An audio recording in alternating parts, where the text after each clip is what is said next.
Kanakpura Road.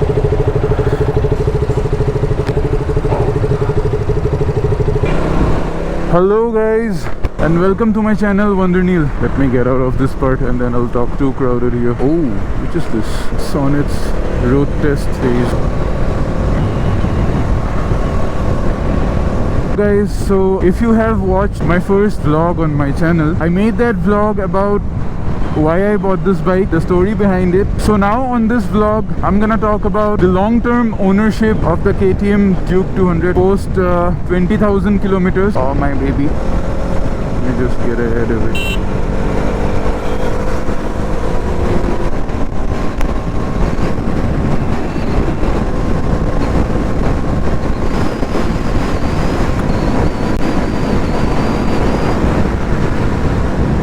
Guys, the weather is going shit crazy in Bangalore. I don't know, like all of a sudden it's cloudy and it will start raining, all of a sudden gets sunny and hot. Wow, it feels good to wake up and ride in the morning. Who am I kidding? It's gonna be 10 o'clock.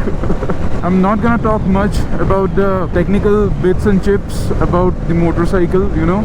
I don't think I should talk about the technical aspects since I'm not the best person to talk about a motorcycle in a technical way.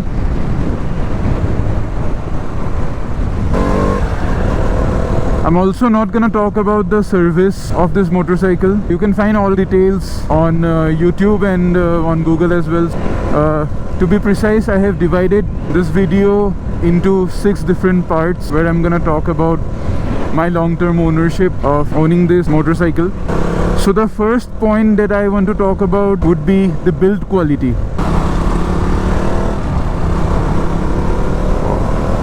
Oh, that place would be really nice to take trails, you know, only if I had a off-road bike.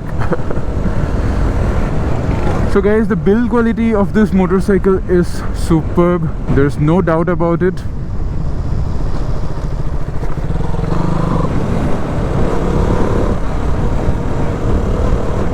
Basically, considering that these bikes are made in India under the Bajaj plant, I have to give that the build quality is fantastic. Talking about the engine, the body, the chassis, brakes, the switch gear, yeah, everything is superb. It's designed very well and put together very nicely. Only talking about the mirrors, I didn't find them to be good enough, you know. I mostly see my arm here on the mirror, so I put this convex mirror there.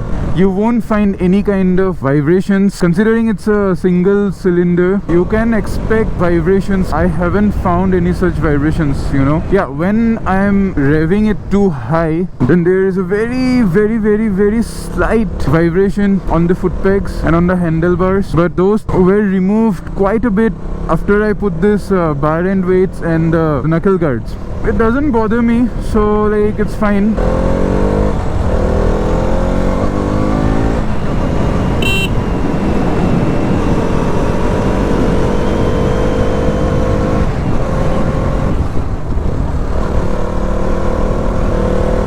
So the next thing I want to talk about this motorcycle would be handling and comfort. Handling of this bike is really nice, you know. This bike is so flickable, it's so nimble, it's really easy to flick it in the traffic, you know. And this wide handlebars also help a lot. The power to weight ratio of this is really nice. The chassis gives a lot of confidence, especially around the corners. Suspension is on the stiffer side, so yeah, you get a lot of confidence on the corners.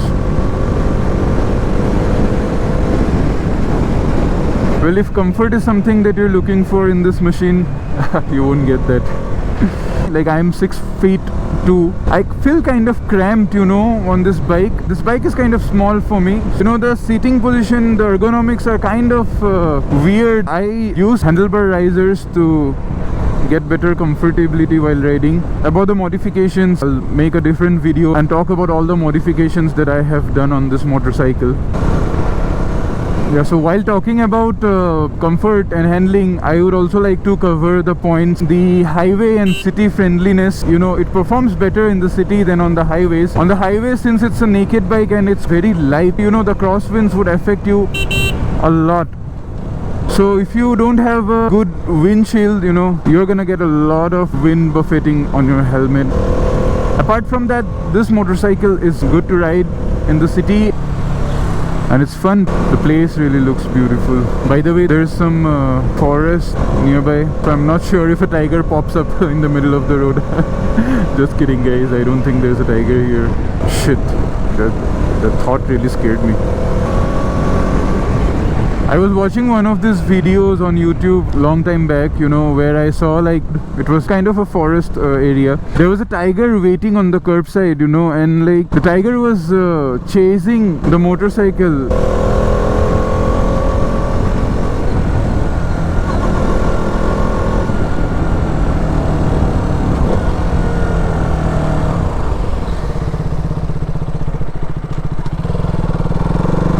As I mentioned earlier, I wouldn't be talking about the service, you know, but yeah, I would definitely want to mention a point which is really bad KTM service. I mean, at least I am not satisfied with the kind of service they deliver, so I have resorted to third-party service centers.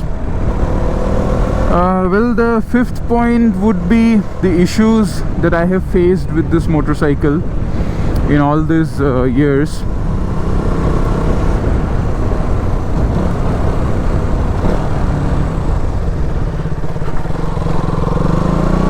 Well, to put it down across this way, I have faced none to minimal issues on this bike.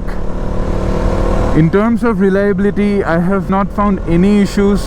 And there was this one time when I was facing some stalling issues. Recently I had to change the induction coil. That was the reason why my bike was stalling, so I replaced the induction coil. I haven't found any stalling issues after 3 years and 20,000 kilometers. No major issues faced. I'm really happy with my purchase. Yeah, this motorcycle has brought a lot of memories. It always makes me smile.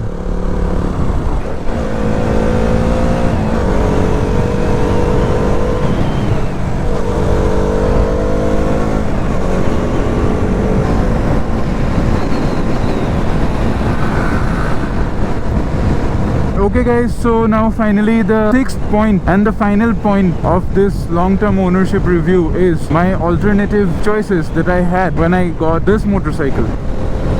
At first the FZ25, and I also had on mine the Himalayan. I directly ruled out the Himalayan because of its reliability issues. Also the bike was quite underpowered.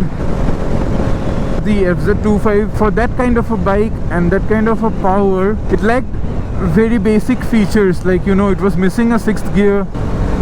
And I also spoke about second generation 390, and I really love that motorcycle, but you know, I had this budget constraint, and just buying the motorcycle wouldn't suffice. I would have to like fill petrol, and obviously I have to maintain it, so I decided to stick with the Duke 200.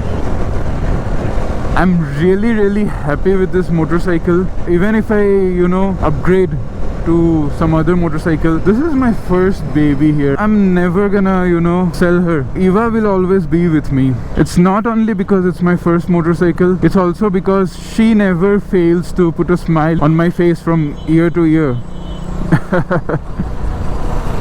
So guys, for any reason, if you like my content, please consider subscribing my channel. Also, please don't forget to hit that like button. That will help me a lot and it supports the channel. Also, if you feel like I can improve on certain aspects of creating this vlog, please feel free to share your suggestions in the comment section. I'll definitely have a look, and I'll do everything it takes to get better, you know. Also, if you feel like there's a certain aspect of this motorcycle that you would like to know, please comment down below, and I'll definitely talk to you about that. Guys, if you want, you can even DM me on my Instagram.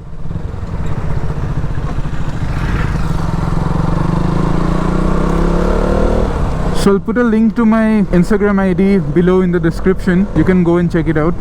Well, that's about it for today, guys, and I'll see you in another vlog.